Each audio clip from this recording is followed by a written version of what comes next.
Lviv, Ukraine, AP, Russia announced yet another limited ceasefire and the establishment of safe corridors to allow civilians to flee some besieged Ukrainian cities Monday. But the evacuation routes led mostly to Russia and its ally Belarus, drawing withering criticism from Ukraine and others. Ukrainian officials accused Moscow of resorting to medieval siege tactics in places, and in one of the most desperate of the encircled cities, the southern port of Mariupol, there were no immediate signs of an evacuation. Russian President Vladimir Putin's forces continued to pummel some cities with rockets even after the announcement of corridors, and fierce fighting raged in places, indicating there would be no wider cessation of hostilities. Efforts to set up safe passage for civilians over the weekend fell apart amid continued shelling. But the Russian Defense Ministry announced a new push Monday, saying civilians would be allowed to leave the capital of Kyiv, Mariupol and the cities of Kharkiv and Sumy. The two sides met for a third round of talks Monday, according to Russian state media, though hopes for any breakthrough were dim. The country's foreign ministers are also scheduled to meet in Turkey on Thursday, according to that country's top diplomat. Ukrainians, whose ferocious resistance has slowed the invasion and thwarted any hopes Moscow had for a lightning victory, have been reinforcing cities across the country. In Kyiv, soldiers and volunteers have built hundreds of checkpoints, often using sandbags, stacked tires and spiked cables. Every house, every street, every checkpoint, we will fight to the death if necessary, said Mayor Vitaly Klitschko. Dozens of makeshift kitchens are serving food to soldiers. I'm carrying out my duty, working for my country, thanking our soldiers, Natalia Antonovska said at one kitchen. That's why I'm here, and I'm very proud of it. In Mariupol, where an estimated 200,000 people hoping to flee were becoming increasingly desperate, Red Cross officials waited to hear when a safe corridor would be established. The city is short on water, food and power, and cell phone networks are down. Stores have been looted as residents search for essential goods. Police moved through the city, advising people to remain in shelters until they heard official messages broadcast over loudspeakers to evacuate.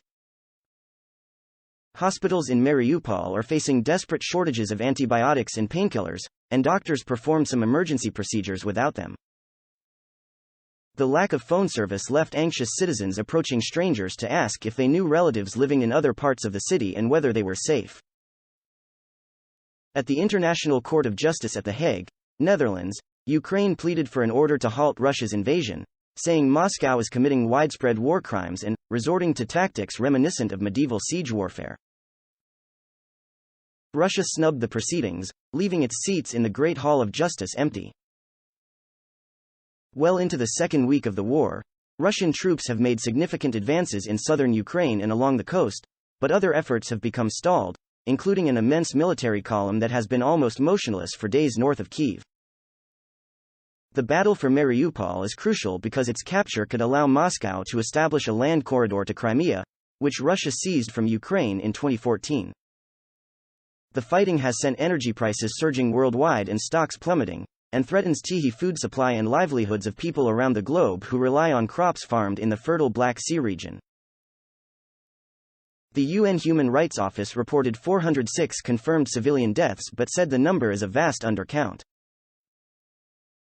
The invasion has also sent 1.7 million people fleeing Ukraine. Ukrainian Deputy Prime Minister Irina Vereshchuk blasted the latest ceasefire proposal, which had most evacuation routes heading toward Russia or its ally Belarus, calling it unacceptable. Belarus served as a launching ground for the invasion. French President Emmanuel Macron also dismissed the plan as a cynical move by Moscow. I don't know many Ukrainians who want to seek refuge in Russia. That's hypocrisy, he said in an interview on French news broadcaster LCI.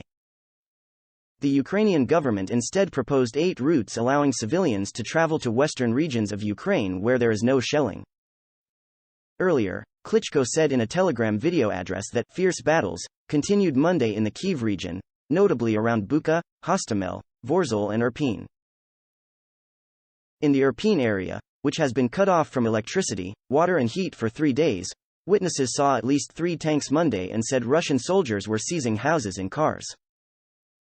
Russian forces also continued their offensive in Mykolaiv, opening fire on the city some 480 kilometers, 300 miles, south of Kyiv, according to Ukraine's military. Rescuers said they were putting out fires caused by rocket attacks in residential areas. Emergency officials in the Kharkiv region said overnight shelling killed at least 8 people and wrecked residential buildings, medical and education facilities, and administrative buildings.